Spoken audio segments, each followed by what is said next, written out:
I'm a pretty big Monstercat fan. I don't think I even try to hide it. Now, if you know anything about Monstercat, you'll know that the videos feature a visualizer for each track, which is nothing unusual if you're familiar with EDM YouTube channels, but the Monstercat visualizer specifically used to be colored differently depending on the genre of the song. In July last year, I made a skin for every genre color to celebrate the 10-year anniversary. In this video, I'll remake the first 4 of these, based on the genres of dubstep, drum and bass, electro, and house. So I guess we'll start off with the first skin, which is the remake of Wub Wub, which was the first ever genre on Monstercat. That's dubstep, which has a purple color on the visualizer. So I start off this one with a sort of unusual dye effect on the top of the hair. Now, this is an effect that I have not used since I made these skins originally, so it takes me a lot of time, and in fact, all the skins I do in this video, I do take quite a bit of time. Quite a few challenges do come up, all to do with color. Most of it's actually about the hair. This one's about the hair, the Electro one in yellow, that one's about hair, and then the house one in orange is also about hair. And I guess the drum bass one is about the hair mixing with the hat. So yeah, they actually are all about hair. So I kind of do in this one is, you know, he has brown hair, but there's purple hair dye on top. But I try to do a little transition between the two colors, but it's really hard to see that until I shade it. But you saw there on the arm, I kind of tried to blend the two. I end up changing the line where the brown becomes purple quite a few times. And yeah, making the hair curly because it was curly in the original skin. That it's mostly fine. I've started doing curly haired skins a little more often now. So then, you know, in this skin, the outfit is pretty simple. In fact, all the skins in this series rather use a very simple outfit. You know, it's just a sort of gritty, kind of urban, modern, slightly rebellious look, I guess is the best way of putting it. I used the same design for the Monstercat logo as the last time because there's no way I'm trying to recreate that. No, not a chance. And then moving on to shading. Shading's simple enough for the most part. I mean, doing the shoes and the t-shirt, yeah, that's fine. You'll notice coming up in a little bit, I do kind of take a little bit of time with the hair, but that tends to just be the case in general. Also, you'll notice I did pants a little differently this time. They're supposed to look like tracksuit pants. I guess you Americans would call that sweatpants. And then, yeah, the shoes, those are the same as always. Then I get on with the hair shading rather. I guess I was thinking hue shifting in my head. So yeah, doing the brown hair, that goes as normal. But then when I'm doing this purple, it seems like the hue shifting is a little too extreme. Now, I end up sticking with this in the end, but as I start off, you know, just with that indigo to represent the darkest color, that did look quite extreme. And you see also in the very light highlights on the brown, I do end up darkening those a little bit, just because with the way they looked before, it was not really a good transition between the purple and the brown. So I decided to adjust that a little bit. But really on the inner layer, like the first layer, as in not the outer layer, things aren't really that complicated. It's mostly when I get onto the outer layer then when I really take a bit of time in deciding, okay, where does everything go here? Do I end up lowering the line between the brown and the purple? The answer is yes. In fact, I pretty much get rid of the brown entirely. I mean, maybe apart from a little bit at the bottom. Actually, you see there, yeah, I got rid of the brown entirely. And then doing the rest, you know, it's pretty similar to what I always do with stuff like the eyes. And then just finish off a few extra details. Like I do these little lines on the side of the pants. They're meant to be zipped pockets, like you often see on tracksuit pants or sweatpants. And then I decided to shade that visualizer design vertically, so it represents bars. So now the next skin is Turn the Tempo Up, which was based on drum and bass, which was the second genre ever on Monstercat, and it uses a red color scheme. But you'll also notice with this skin that I used a lot of black and like really dark grey, and the reason for that is mostly actually just, you know, I just happened to do that. But you could also say that drum and bass is one of the darker genres of EDM. There are exceptions. You have artists like Feint and who else? I guess Bizarre and Ramesses B, who make like more upbeat, more happy melodic stuff. But then there are artists like Protostar and Muzz and Droptech, you know, kind of the heavyweights, and they make very gritty and industrial sounding drum and bass, which is generally, you know, the most popular types. So that's kind of represented here. It's a very urban, you know, not very warm. It's not very summery skin. He has a hoodie, he has long pants, all that kind of thing. It's more of an autumn or even winter skin. But what this skin is quite useful for is it can demonstrate actually how you can put two very similar colors. So you see I have like a black color for the hoodie and then a very slightly lighter color on the pants. You do see a bit of a difference here, but they're almost the same color. It's just my shading makes them look more distinct. But you'll see, especially with the hair and the hat coming up, that the colors are almost identical. And they're not quite, but they're very close.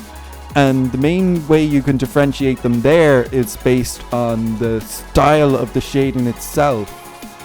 So like on the hair, you'll notice I went for very vertical shading, but when I get around to the hat in a moment, you'll see I do a much flatter type of shading style. Also, for a moment, you see me on the shading of the actual skin. I decided to shift to hue 30. Originally it was at 25, but it looks slightly too red, so I changed it to hue 30, and it looks a lot better now. So you can see there with the hat how even though it's basically the same color as the hair, you can tell it apart from any angle except for maybe the front because of the difference in the shading. And then also on the front again with this visualizer, I do the same thing with the bars as I did in the last skin. That's bars on a visualizer, not bars as in like 4 beats, you know, not like a line of a song. Just in case that needed clarification. Then doing some final little details, you know, the usual, doing the bottom of the shoes. And then on this one also, I do some little folds on the sleeves of the hoodie. That's just basically to make it look a little more puffy, a little thicker, a little more wintry. You know, it's just a little final detail. So the next skin I do, which I believe I called it like 3, 2, 1 drop it or something. It's based on the fact that like Electro House drops always have like a vocal chop before them. Okay, they don't always, but a lot of them do. I mean, like Tokyo Machine uses them a lot. Nitrofun had a tendency to use them quite a bit. You know, it's just kind of a thing that happens in Electro House. I mean, other genres do it too. Dubstep does it, and of course, by definition, then Drumstep will do it a bit. Glitch Hop does it. But I've always kind of noted Electro House as doing it the most. And Electro House, you'll notice with this, it's still a dark color scheme I use for this. But it's kind of more dark in a modern sense than dark in a gritty sense. And also I make the outfit a little more summery themed. And the reason for that is just because Electro House is so diverse that although you have like quite a bit of gritty stuff, you know, a lot of bass house is quite dark and intense. You also have much lighter stuff, a lot of chiptune inspired Electro House by the likes of Nitrofun and Tokyo Machine and even Hyper Potions. They mostly do future bass, but they did a bit of Electro House with Nitrofun and some other guys. So Electro House, it's not that big now, but there was one time, well actually probably quite a few times, when it was the biggest genre. Around 2014, in the summer of 2014, Electro House was like 60-70% of the Monstercat discography. Like, that's insane. It was like as big as House was in 2013 or Future Bass in 2015. I mean, there have been times since then that have had, like, you know, brief trends. I mean, you know, 2018 had a bit of an uptick in psytrance. 2017 saw hardcore music and I guess a bit of hardstyle. No, it was mostly hardcore. It was mostly UK hardcore to be specific. That became very popular for a while. You know, Stonebank released Ripped to Pieces, but then you had artists like Kaizo, Gammer, Darren Styles join the crew at that point. Why am I talking about hard dance in the middle of a time lapse of a skin about Electro? Yeah, sometimes you go on tangents like that. Stonebank has done quite a lot of Electro though. His second song ever was an Electro House song. To be specific, it was like... No, it wasn't Complextro actually. Or was it? Okay, now I can't really think of what particular type of Electro House it was. It's not really that important, but you know, Monstercat fans, they tend to be a bit obsessive about what genre something is. Especially way back in the day when they used to have colored visualizers, which is, by the way, obviously where all the colors come from. Electro was yellow. So then I need the headphones. That's very simple detail. And then I do that little zipped pocket effect at the end as well. And I go out with something pretty simple but pretty good. So now the last skin I did in this video is the remake of Kick Snare, which is of course a house beat. And yep, this skin is for house, and more specifically it's for progressive house. So you'll notice that it's a very warm, very bright, very summery themed skin.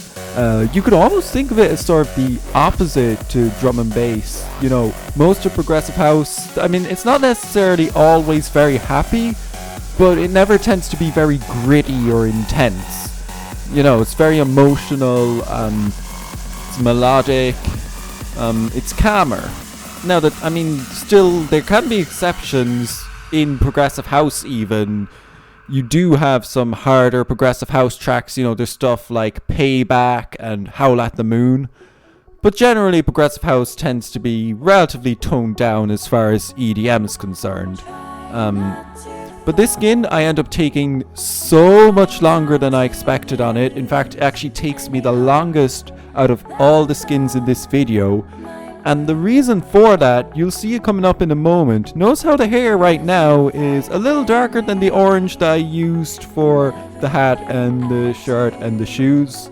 Well, I end up going back over that again because when I shade that hair, it ends up looking just a bit too bright, just a little too saturated.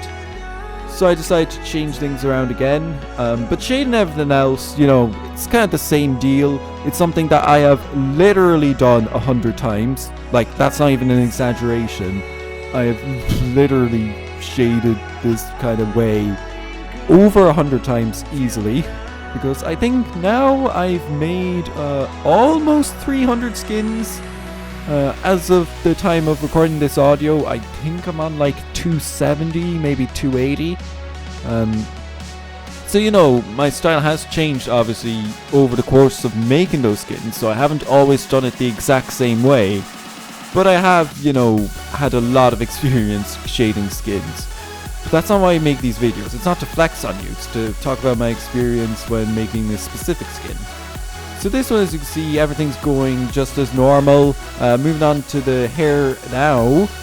Doing the pattern, you know, again, it's the same as normal. I don't really have any issues doing the pattern. You will notice though, on the back of the head, I do end up doing a little shadow effect, which is what I do anytime I have a backwards hat, which is like, you know, half the time I actually put a hat on skins. Which is, you know, actually quite rare compared to a lot of skinners. They never face the hat forward, which I do find kind of strange, but I guess it is slightly harder to make the hat look good when it's facing forward. Anyways, you can see here, I finished the hair and I notice it looks a little too saturated. So I end up going back on things a little and toning it down, making it a bit darker. And you can see it looks a bit nicer there, but it's a bit too dark.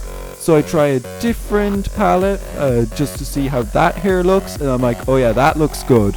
So then I end up going over the rest of the hair with it, and that takes quite a while because you have all the patterns set in already. So you could just go to town with like the paint bucket, which is fine, but finding all the individual parts and making sure you don't miss any can actually be kinda annoying. Pretty difficult to always ensure that you get every part done, especially when you're a bit random with how you do the order of the colors. As you can see here with the palettes, I sometimes use them, but sometimes I forget I have that option and I end up just using the color picker tool. But overall, getting the rest of the skin done, doing the eyes, that's the same as always. And I end up finishing with a skin that I think personally looks really, really nice. I mean, take a look at this. Nothing crazy complicated, but it's just a pretty summer skin. That's all to say about this one, really. I guess you could also say it's one of my favorite genres. As in the last video, let's look at the old and new versions of each skin side by side.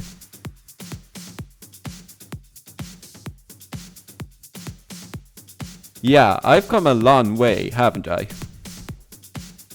In the next video, I'll remake several more skins from the series, so if you want to see that, click the subscribe button on your left and turn on notifications. And if you like this video, don't forget to show that by clicking the like button down below. Thanks for watching and have a good night or day.